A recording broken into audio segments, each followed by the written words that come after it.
Il y a environ 2 ans, j'ai participé à un appel à texte dont le thème était le folklore. C'était un appel à texte organisé par un magazine de SFF. Le thème m'intéressait beaucoup parce que à l'époque, j'avais envie d'écrire une histoire sur un personnage qui décide de manipuler son environnement afin de créer une légende. Un personnage qui est tellement imbu de lui-même, qui décide de transformer sa vie en légende pour qu'on se souvienne de lui des générations et des générations dans le futur. Et quand j'ai vu un appel à texte avec le thème folklore, je me suis dit waouh, c'est exactement ce dont j'ai besoin pour enfin mettre cette idée sur le papier. Et c'est comme ça que j'ai écrit la nouvelle Est-ce que la cour dort? Pour les Antillais qui me suivent, c'est une référence directe au conteur antillais qui, lorsqu'il commence à raconter son histoire, demande à son public Est-ce que la cour dort? Et là, le public répond non, la cour ne dort pas. Le personnage principal de l'histoire, c'est un conteur, c'est un personnage qui est obsédé par les légendes, par le folklore. Ce personnage se retrouve en relation avec une jeune fille mystérieuse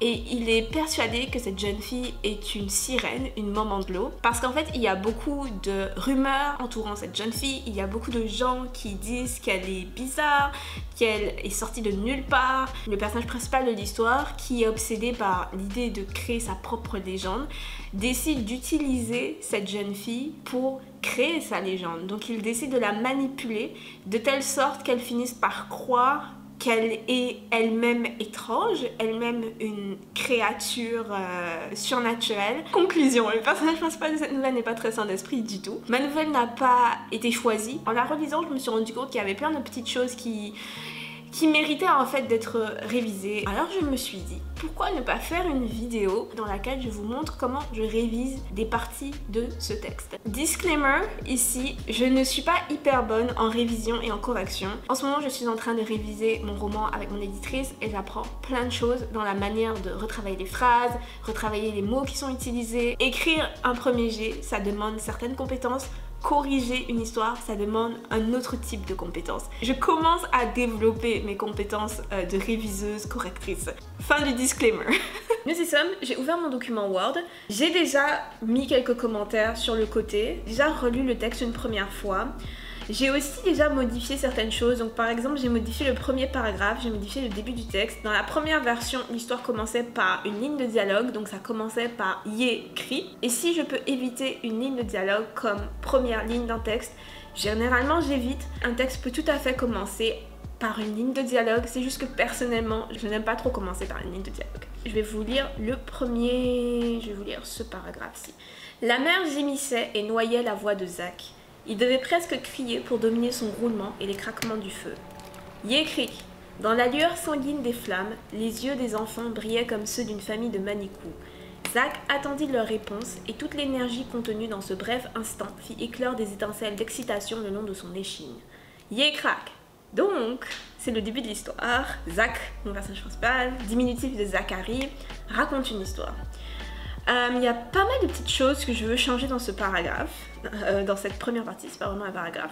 Donc la première phrase, je l'ai réécrite juste avant de me mettre à filmer cette vidéo et je l'aime beaucoup. La mère gémissait et noyait la voix de Zach. J'aime cette première phrase parce que c'est une phrase qui anticipe la suite de l'histoire. Le fait que la mère gémisse, la mère s'exprime d'une certaine manière, la mère est vivante, donc la personnification de la mère.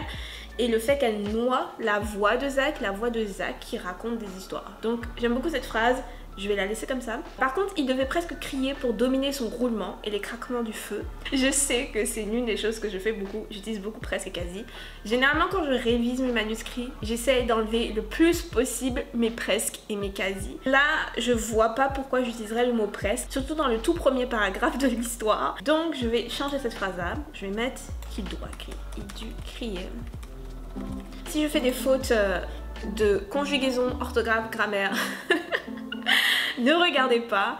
Dans la lueur sanguine des flammes, les yeux des enfants brillaient comme ceux d'une famille de Manikou. Alors ici, je me suis mis un commentaire, revoir l'image, parce que je n'aime pas du tout cette comparaison. J'ai constaté quand j'ai relu cette nouvelle que j'abuse beaucoup des comparaisons. Et là, je trouve que la figure de style est pas très parlante. Je ressens qu'il faut une image ici, mais je sais pas par quoi la remplacer.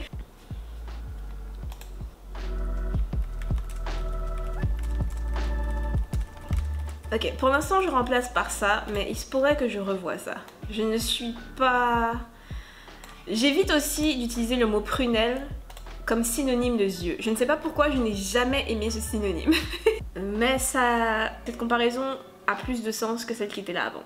Zack attendit leur réponse et toute l'énergie contenue dans ce bref instant fit éclore des étincelles d'excitation le long de son échine. Yeah, crac! Le vent balaya des figures juvéniles.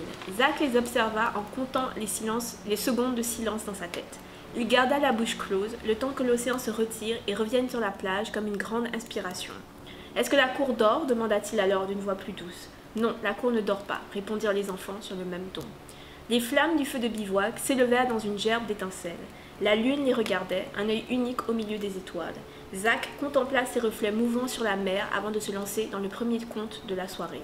Il prit garde à ses intonations, à ses soupirs, à ses gestes. Il écouta les frémissements de sa cour. Donc là, j'ai mis un commentaire bizarre à revoir. Donc, le vent balayait les figures juvéniles. Zack les observa en comptant les secondes de silence dans sa tête. Quand j'ai relu le texte, j'ai trouvé cette phrase vraiment lourde et étrange. Mais maintenant que je la relis, je la trouve pas si lourde et étrange que ça. Je sais pas, je vais laisser cette phrase, je pense elle convient. Il y a très longtemps, il y avait une femme dangereuse née des profondeurs de la mer, une sirène, une maman de l'eau. C'était son histoire préférée, l'une des plus populaires du village. Les enfants devaient déjà en avoir entendu plusieurs variations, pourtant ces mots réussirent à les garder captifs. Zack choisit sa version favorite de la légende, celle qui plaçait la sirène au milieu d'un hameau de pêcheurs, sous les traits d'une jeune femme aussi belle que mystérieuse. Cette version qui se rapprochait tant du passé réel de leur île, où les mensonges propres au mythe se mêlaient si bien aux accents de vérité qu'il était difficile de démêler ce qui était vrai de ce qui avait été inventé. Le village où se situaient les événements avait réellement existé, de même que les moments historiques qui servaient de décor aux scènes fantasmagoriques. Alors là, cette phrase, ce paragraphe, c'était son histoire préférée, l'une des plus populaires du village. Ok, ça passe. Les enfants devaient déjà en avoir entendu plusieurs variations. Pourtant, ces mots réussirent à les garder captifs. Ou à les tenir captifs. J'aime pas garder captifs. À les rendre captifs. À les captiver. À les captiver. Qu'est-ce que ça veut dire captiver? Je vais googler ça. Je fais ça au moins 50 fois dans la journée quand je suis en train d'écrire. Même si je sais ce qu'un mot veut dire, je ne peux pas m'empêcher d'aller vérifier qu'est-ce que ça veut dire. Si vous faites ça aussi, n'hésitez pas à me le dire dans les commentaires, ça va me rassurer, je me sentirai moins seule. Attirer et fixer l'attention, retenir en séduisant. Ben oui, pourquoi ajouter des mots quand on peut juste en utiliser un seul? Je peux juste utiliser le verbe captiver. Hop. Zack choisit sa version favorite de la légende. Sa version favorite. Oui, pour pas faire répétition avec préféré, qui est utilisé ici. Celle qui plaçait la sirène au milieu d'un hameau de pêcheurs, sous les traits d'une jeune femme aussi belle que mystérieuse. Cette phrase est super importante parce qu'elle anticipe tout le reste de la nouvelle. Je vais pas la changer, je trouve qu'elle est bien placée. Cette version qui se rapprochait tant du passé réel de leur île, où les mensonges propres au mythe se mêlaient si bien aux accents de vérité qu'il était difficile de démêler ce qui était vrai de ce qui avait été inventé. Cette phrase, je sais pourquoi je l'ai mise là. C'est l'idée que derrière cette histoire. Généralement, une légende est construite sur des événements qui ont réellement eu lieu. Et donc, je sais pourquoi j'ai mis cette phrase-là, je sais pourquoi j'ai écrit cette phrase, mais elle n'a aucun sens quand on la lit comme ça. Donc, je vais juste l'enlever complètement. Dans un sursaut, les enfants répondirent à l'appel. Le sortilège du conteur fut rompu.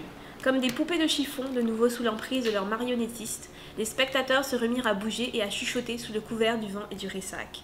Les sons du reste du monde crevèrent la bulle dans laquelle Zack les avait piégés. L'obscurité alentour devint moins épaisse et des silhouettes se dessinèrent au travers. Les adultes qui circulaient autour de leur cercle, les autres feux de bivouac allumés tout au long de la plage. L'odeur de la fumée et de viande boucanée atteignait les narines de Zack pour la première fois depuis qu'il s'était installé devant son auditoire, comme s'il avait bel et bien pénétré un écrin, une autre dimension, le temps d'une histoire. Il frémit. Il y a beaucoup de choses qui ne fonctionnent pas dans ce paragraphe, bien sûr. Le sortilège du conteur fut rompu, toutes ces choses-là, ça me convient. L'image des poupées de chiffon sous l'emprise du marionnettiste, c'est un peu cliché, mais ça ne me dérange pas non plus. Ça convient à ce que j'essaye d'exprimer, je pense. Les sons du reste du monde crevèrent la bulle dans laquelle Zack les avait piégés. Ok, je trouve que piéger est vraiment fort. Peut-être changer pour les avait emprisonnés. Peut-être juste dire la bulle créée par Zack. Les sons du reste du monde crevèrent la bulle créée... Pourquoi j'ai écrit créée comme ça? Créée, oui, par Zack.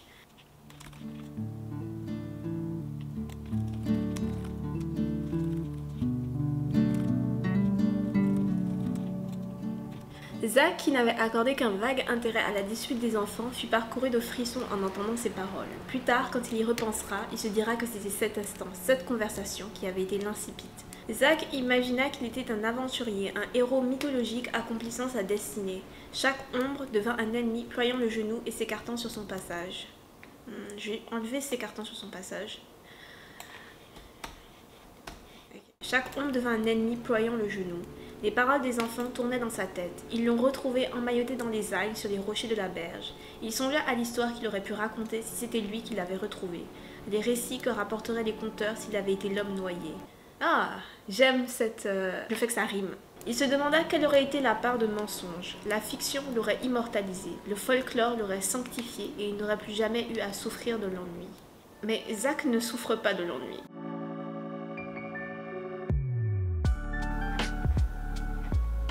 On arrive dans la deuxième partie de l'histoire et on découvre vraiment que ce personnage est pas très stable du tout en fait. Donc je veux relire cette partie-là avec vous et retravailler cette partie-là avec vous. Il se faufila dans les rues avec la vivacité de l'habitude. Avec la vivacité de l'habitude. Avec vivacité, hein. J'ai pas besoin de préciser qu'il a l'habitude de se balader dans ces rues. Et la scène rappela à Zach un instant presque oublié. Le souvenir d'un moment similaire, baigné lui aussi par la lueur d'une flamèche. Cette fois qui n'en était en fait qu'une parmi tant d'autres, où il avait glissé ses mains autour du cou de Jeanne pendant qu'elle dormait et serré jusqu'à ce qu'elle prenne peur. Elle s'était réveillée en sursaut et l'avait découvert au-dessus d'elle, immobile, statufiée par la violence de ses propres intentions. Elle n'avait pas réalisé ce qu'il faisait, elle lui avait crié dessus et ordonné d'aller au lit. Bon, ça là, qui n'en était en fait qu'une parmi tant d'autres, s'il a l'habitude d'essayer de l'étrangler dans son sommeil, c'est quand même bizarre. Il est étrange, c'est un personnage qui est étrange, mais je trouve que ça fait un peu too much. Donc je vais enlever ça, et en plus, je trouvais que ça alourdissait un peu le texte. Mais elle n'avait pas réalisé ce qu'il faisait, je trouve que c'est un peu gros. Comme je l'ai dit, comment? Il faut préciser qu'il ôte ses mains. Forcément, s'il a toujours les mains enroulées autour de sa gorge, c'est étrange qu'elle ne se rende pas compte de ce qu'il faisait.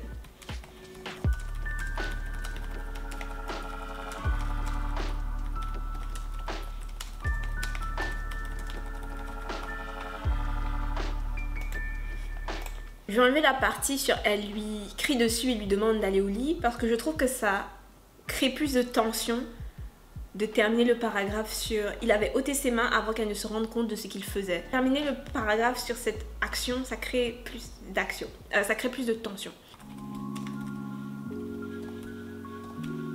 Voilà, je pense qu'on va s'arrêter ici avec cette nouvelle pour pas que la vidéo soit trop longue et aussi parce que j'ai presque plus de batterie. Comme vous pouvez le voir, il y a plein de choses que je dois encore retravailler. Il y a des corrections que j'ai faites que je veux aussi réviser un petit peu plus tard. Je repasse souvent plusieurs fois sur certains paragraphes et certaines phrases parce que des fois ma perception de mon écriture change au fil du temps. J'espère que cette vidéo vous aura plu, j'espère que vous aurez trouvé cette vidéo au moins un petit peu intéressante. N'hésitez pas à me dire ce que vous en avez pensé dans les commentaires. Si vous l'avez aimé, pensez à la liker. Et bien sûr, si vous ne voulez pas manquer mes prochaines vidéos, n'hésitez pas à vous abonner à la chaîne. Je poste une vidéo tous les dimanches. Donc on se retrouve la semaine prochaine pour une autre vidéo. Portez-vous bien tout le monde. Bye!